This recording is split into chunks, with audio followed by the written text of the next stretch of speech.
শ্রীমদ্ভাগবত। ওম নমো ভগবতে বাসুদেবায়। শ্রীমদ ভাগবত দশম স্কন্ধ পঞ্চবিংশ অধ্যায়। 25 এডি ইন্দ্র পূজা গিরি ପୂଜିଲେ ନନ୍ଦ ରାଜା। ଶ୍ରୀ ଶୁକ ଉବାଚ। ଶୁଣ ରାଜନ ଚୂଡ଼ାମଣି ଗୋପନ ଗରେ ଚକ୍ରପାଣି। ରୋହିଣୀ ନନ୍ଦନର ତୁଲେ ଦିନ ହରନ୍ତି ଗୋପ ମେଳେ।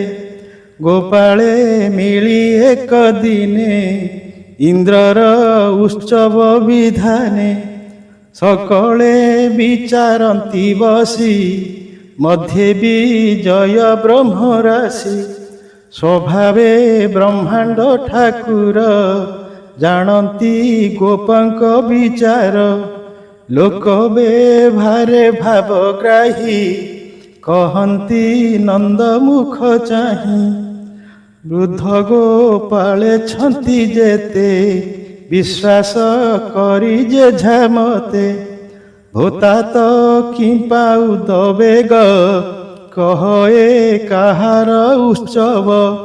ତୁମ୍ଭେ ବିଚାର ଯଜ୍ଞ ମତେ ଉଦ୍ଦେଶ୍ୟ ଜାଣିବି କେମନ୍ତେ।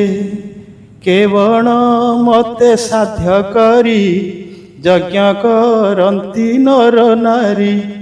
ଏ ଯଜ୍ଞ କଲେ କି ସଫଳ ହସି କହନ୍ତି ନନ୍ଦବାଳ। ଏଣେ ସଂଶୟ ମୋର ମନ କହ ତୁ ପୂଜାର ବିଧାନ।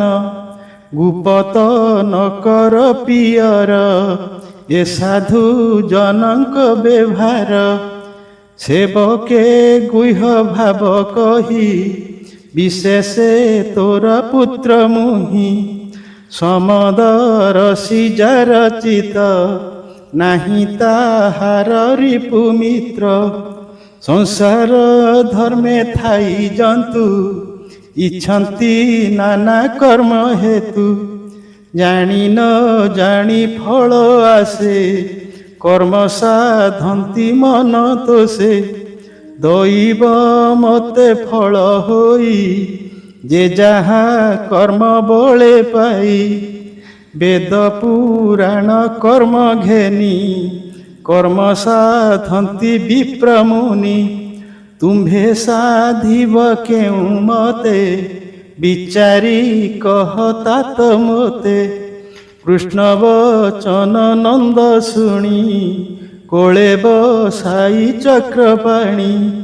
ବୋଲଇ ଶୁଣ ଦାମୋଦର ପୂଜା କରିବୁ ସୁରେଶ୍ୱର। ତାର ଆଜ୍ଞାରେ ମେଘମାଳ ସଂସାରେ ବରସନ୍ତି ଜଳ। ମେଦିନୀ ଜଳ ଯୋଗ ପାଇ ଅନେକ ଶସ୍ୟ ଉପୁଜାଇ।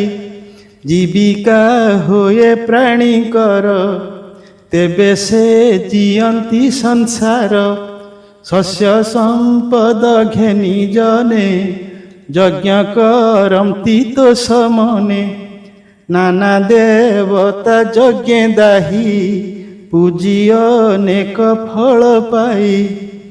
ଏମନ୍ତେ ଯେ ଯାହାର ମତେ ଇନ୍ଦ୍ରଙ୍କୁ ପୂଜନ୍ତି ଜଗତେ। ଯେ ଯାହା ମତେ ନାନା ଜାଗ କରି ଲଭନ୍ତି ତିନି ବର୍ଗ। ଇଷ୍ଟ ଦେବତା ଶୁଭ କାଳେ ପୂଜା କରନ୍ତି ମହି ତଳେ। ଯେ ନର ଲୋଭ ବଶ ହୋଇ ଇଷ୍ଟ ଦେବତା ନ ପୂଜଇ। ତାହାର ନାହିଁ ସୁଖ ଲେଶ ଆପଦ ହୋଏ ପରବେଶ। ନନ୍ଦ ବଚନ କୃଷ୍ଣ ଶୁଣି ବୃଦ୍ଧ ଗୋପାଳେ ଯାହା ଭଣି। ଇନ୍ଦ୍ର ବିଷୟ କୋପ କରି ନନ୍ଦକୁ ବୋଲନ୍ତି ମୁରାରି। କୃଷ୍ଣ ବୋଲନ୍ତି ଶୁଣ ତାତ ସଂସାର କର୍ମେ ଆତ ଜାତ। ଏ ଜୀବ ଆତ୍ମା କର୍ମ ଘେନି ଗତ ଆଗତ ପଥ ଶ୍ରମୀ। କର୍ମର ମତେ ଦୁଃଖ ସୁଖ ଜନ୍ମ ମରଣ ହୋଏ ଦେଖ। କର୍ମଟି ଦୁଃଖ ସୁଖ ଦାତା ବିଶ୍ୱ ସଂସାରେ ବଳବନ୍ତା। ଭୋତା ତ କର୍ମ ପାଦେ ସେବ କର୍ମ ହୁଁ ନାହିଁ ଅନ୍ୟ ଦେବ। କର୍ମ ଭୁଞ୍ଜନ୍ତା ପ୍ରାଣୀଙ୍କର ଇନ୍ଦ୍ର ତ ନୁହଁ ଠାକୁର। ସ୍ୱଭାବେ ଜୀବ ଆତ ଜାତ ସ୍ୱଭାବେ ସଞ୍ଚରେ ଜଗତ। କର୍ମର ବଳେ ଦେହ ଘେନି ଜୀବ ଭ୍ରମଇ ନାନା ଜନି। କର୍ମ ଯେ ଶତ୍ରୁ ମିତ୍ର ହୋଇ ଗୁରୁଙ୍କ ପ୍ରାୟ ଶିକ୍ଷା ଦେଇ। ସକଳେ କର୍ମ ସେବା କର କହନ୍ତି ପ୍ରଭୁ ଦାମୋଦର। ଯେ ପ୍ରାଣୀ ନିଜ କର୍ମ ଛାଡ଼ି ଅନ୍ୟ ଜୀବିକା ଲୋଭେ ଲୋଡ଼ି। ଦୁର୍ଗତି ପଥ ଆବରନ୍ତି ଯେସନେ ବିଟପି ଯୁବତୀ। ଭୂତା ତ ଶୁଣ କର୍ମ କଥା ବେଦ ପୁରାଣେ ଯେ ବ୍ୟବସ୍ଥା। ବ୍ରାହ୍ମଣ ଆଦି ଚାରି ବର୍ଣ୍ଣ ଯେ ଯାହା ମତେ ବୃତ୍ତି ଭିନ୍ନ। ଯଜନ ଆଦି ଷଟ କର୍ମ ବ୍ରାହ୍ମଣ ଜନର ଏ ଧର୍ମ। ଭୂମି ପାଳନ ସୁରବନ୍ତ ଦାନ ପୌରୁଷ କ୍ଷତ୍ରିଭୂତ। କୃଷି ବାଣିଜ୍ୟ ଗୋରୁ ବୃତ୍ତି ବୈଶ୍ୟଜନଙ୍କର ଏ ଗତି। ବ୍ରାହ୍ମଣ ପାଦେ ସେବା କରି ଶୂଦ୍ରେ ହୋଇବେ ସୁଖଚାରୀ। ଏ ଚାରି ବର୍ଣ୍ଣର ବ୍ୟବହାର ବୈଶ୍ୟଙ୍କ ମତଟି ଆମ୍ଭର। ଭୋତା ତ ଶୁଣ ଆଦି ଅନ୍ତ ଯେମନ୍ତ କହଇ ବେଦାନ୍ତ। ସୃଷ୍ଟିର କାଳେ ନାରାୟଣ ଆଗେ ସର୍ଜିଲା ତିନି ଗୁଣ। ରଜୋଗୁଣରୁ ବ୍ରହ୍ମା ହୋଇ ସତ୍ୱଗୁଣକୁ ବିଷ୍ଣୁ ପାଇ। ରୁଦ୍ରଙ୍କୁ ଦେଲେ ତମ ଗୁଣ ସୃଷ୍ଟି ପାଳନ ସଂହାରଣ। ବ୍ରହ୍ମା ଭି ଆଣେ ମେଘମାଳ ସଂସାରେ ବରସନ୍ତି ଜଳ। ଜନ୍ତୁ ଜୀବିକା ତେଣେ ହୋଇ ଇନ୍ଦ୍ରେ ତ ପ୍ରୟୋଜନ ନାହିଁ। ଇନ୍ଦ୍ର ତ ତପେ ବଡ଼ପଣ ଜଗତ ବିଷ୍ଣୁର ଭିଆଣ। ଗ୍ରାମ ପାଟଣା ଦେଶପୁରେ ଇନ୍ଦ୍ରକୁ ପୂଜିବେ ବେଭାରେ। ବନଗହନେ ଆମ୍ଭ ଘର ଗୋରୁ ଚରାଉ ନଦୀ ତୀର। ନିର୍ଝର ଜଳପାନ କରି ଆମ୍ଭ ଦେବତା ବନଗିରି।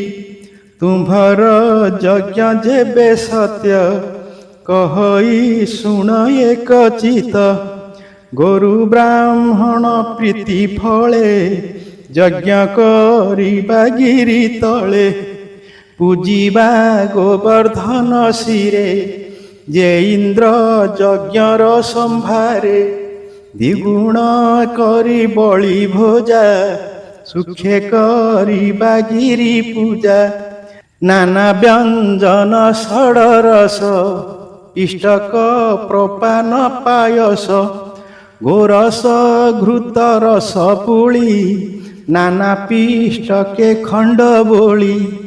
ଅନଳ ପୂଜା ହୋମ କର ଋତିଜ ଚାରି ବେଦୁବର। ପୂର୍ଣ୍ଣ ଆହୁତି ଯଜ୍ଞତେ ଦକ୍ଷିଣା ଦିଅ ଯଥୋଚିତେ। ଗୋରୁ କାଞ୍ଚନ ତିଳନ ଅତିଥି ପୂଜାର ବିଧାନ। ଯେ ଯାହା ମତେ ତୋଷ କରି ସୁଖେ ଭୁଞ୍ଜିବେ ନର ନାରୀ। କୋମଳ ତୃଣ ଅନ ସଙ୍ଗେ ଗୋରୁଙ୍କୁ ଭୁଞ୍ଜାଇବା ରଙ୍ଗେ। ପର୍ବତେ ବଳି ଭୋଜା ଦେଇ ସକଳେ ଅଳଙ୍କାର লাই। କରିବା ଗିରି ପ୍ରଦକ୍ଷିଣ ଆରାଧି ଅନଳ ବ୍ରାହ୍ମଣ। ମୋହର ମତେ ଏ ଯୋଗାଇ କୃଷ୍ଣ ବୋଲନ୍ତି ନନ୍ଦ ଚାହିଁ। ମୁନି କହନ୍ତି ରାଜା ଆଗେ ଶୁଣି ଗୋପାଳେ ଉଦବେଗେ। କୃଷ୍ଣ ବଚନ ପ୍ରତିପାଳି ନନ୍ଦକୁ ମଧ୍ୟେ ଘେନି ଭାଳି। କୃଷ୍ଣ ବଚନ ପରଶଂସି ମିଳିଲେ ଯେଝା ଘରେ ଆସି। ଦ୍ୱିଗୁଣ ସମ୍ଭାର ସେ ଘେନି କରନ୍ତି ନାନା ବାଦ୍ୟ ଧ୍ୱନି। ପର୍ବତ ତଳେ ଯାଇ ମିଳି କାମିନୀ ଦିଅନ୍ତି ହୁଳହୁଳି। ଯଜ୍ଞ ଆରମ୍ଭି ଗିରି ତଳେ ପୂଜିଲେ ଗୋବିପ୍ର ନଳେ। ଯେ ଯାହା ମତେ ଦେଲେ ଦାନ ସୁବର୍ଣ୍ଣ ବସ୍ତ୍ର ଗୋରୁ ଅନ୍ନ। ଦେବ ତିଥି ପୂଜା କରି ଭୋଜନ କଲେ ନର ନାରୀ। ବିବିଧ ଅଳଙ୍କାର লাই ଗୋରୁ ବ୍ରାହ୍ମଣ ମଧ୍ୟେ ଥାଇ। ପର୍ବତ କଲେ ପ୍ରଦକ୍ଷିଣ ଗୋରୁଙ୍କୁ ଦେଲେ ଜଳ ତୃଣ। ସକଟ ମଣ୍ଡିଲେ ଗୋପାଳେ ଦିବ୍ୟ ବସନ ରତ୍ନମାଳେ। ବାଳକ କୋଳେ ଘେନି ନାରୀ ନନ୍ଦ ଯଶୋଦା ଆଦି କରି। ରୋହିଣୀ ଯଶୋଦାର ମେଳେ ରାମ ଗୋବିନ୍ଦ ଘେନି କୋଳେ। ଶଙ୍ଖ ମହୁରୀ ନାଦ କରି ମୁରଲୀ ନାଦେ ଗୀତ ସ୍ଫୁରି। ବୁଲନ୍ତି ଗିରି ଚାରି ଦିଗେ କୃଷ୍ଣ ଆନନ୍ଦ ବଳି ଯୋଗେ। ଗୋବିନ୍ଦ ଯୋଗ ମାୟା ବଳେ ପର୍ବତ ଶିଖେ ବିଜେ କଲେ। ଯଶୋଦା କୋଳେ ଛନ୍ତି ବସି ଗୋପୀ ଗୋପାଳଙ୍କୁ ଆଶ୍ୱାସୀ। ପର୍ବତ ଶିଖେ ବିଶ୍ୱରୂପୀ ଟେକି ଚାହାନ୍ତି ଗୋପ ଗୋପୀ। ବେନି ଯୋଜନ ଲମ୍ବେ ଭୁଜ ଶିରେ ଲାଗଇ ଗ୍ରହରାଜ। ଶ୍ୟାମ ସୁନ୍ଦର ତନୁ ବର୍ଣ୍ଣ ଗୋପଙ୍କୁ ଚାହିଁ ସାବଧାନ। ବୋଲନ୍ତି ହୋଇଲି ମୁଁ ତୋଷ ଆନନ୍ଦେ ପୁରୁ ତୁମ୍ଭ ଆସ। ନିଶ୍ଚିନ୍ତ ହୋଇଥାଅ ବନେ ମୋହର ପୂଜାର ବିଧାନେ। ସକଳ ଖଣ୍ଡି ବିପ୍ରମାଦ ଗୋକୁଳ ହୋଇବ ଆନନ୍ଦ। ତଳେ ଲମ୍ବାଇ ବେନି ଭୁଜ ବଳି ଭୁଞ୍ଜନ୍ତି ଗିରିରାଜ। ଗୋପୀ ଗୋପାଳଙ୍କୁ ଅନାଇ ବୋଲନ୍ତି ପ୍ରଭୁ ଭାବଗ୍ରାହୀ। ଦେଖ ହୋ ପର୍ବତ ମହିମା ଯଜ୍ଞର ବଳ ପୂର୍ଣ୍ଣ କର୍ମା। ପ୍ରସନ୍ନ ହୋଇଲେ ସେ ଆଜ କିସ କରିବ ଦେବରାଜ। ଏତେ କାଳ କଲ ପୂଜା ଦେବତା ନ ଖାଇଲା ଭୋଜା। ଏମନ୍ତ ଦିଅ ଅଛି କାହିଁ ହସ୍ତ ପ୍ରସାରି ବଳି ଖାଇ। ଇନ୍ଦ୍ରର ବର୍ଣ୍ଣ ଚିହ୍ନ ନାହିଁ ନ ଜାଣି ପୂଜ ବାଇ ହୋଇ। ଏମନ୍ତ ନ ଦେଖିଲା ଦିନେ ବଳି ଭୁଞ୍ଜଇ ତ ସମନେ। ଏବେ ତୁମ୍ଭର ଚିନ୍ତା ନାହିଁ ନିଶ୍ଚିନ୍ତେ ଥିବ ଏହା ଧ୍ୟାଇ। ଏ ଆମ୍ଭ ପୁରାଇବ ଆଶା ଏଣେ ସେ ଆମ୍ଭର ଭରସା। ଏହାଙ୍କୁ ନମସ୍କାର କର ଏ ଆମ୍ଭ ଜୀବନ ଠାକୁର। ଏହାଙ୍କୁ ଅବଜ୍ଞା ଯେ କରି ପଡ଼ିବେ ନରକ ଆବୋରି। ଏ ଆମ୍ଭ ରଖିବ ଗୋକୁଳ ବୋଲନ୍ତି ପ୍ରଭୁ ଆଦି ମୂଳ। ଏମନ୍ତ କହିବ ନମାଳି ଆପଣେ କଲେନି ଉଛାଳି। ଦେଖି ଆନନ୍ଦ ଗୋପ ଗୋପୀ କୃଷ୍ଣଙ୍କୁ ଚାହାନ୍ତି ନିରୂପୀ। ବୋଲନ୍ତି ଆମ୍ଭେ ଭାଗ୍ୟବନ୍ତ ପ୍ରତ୍ୟକ୍ଷେ ଦେଖିଲୁ ପର୍ବତ। କଲ୍ୟାଣ ହେଉ ନନ୍ଦ ବାଳ ଆମ୍ଭର ରଖିବ ଗୋକୁଳ। ହେମନ୍ତ ପୂଜା ବିଧି କଲେ ଗୋପେ ମିଳିଲେ ସନ୍ଧ୍ୟା କାଳେ କୃଷ୍ଣ ଚରିତ ପରଶଂସୀ ମିଳିଲେ ନିଜପୁରେ ଆସି ସେ ହରି ଚରଣେ ବିଶ୍ୱାସ କହଇ ଜଗନ୍ନାଥ ଦାସ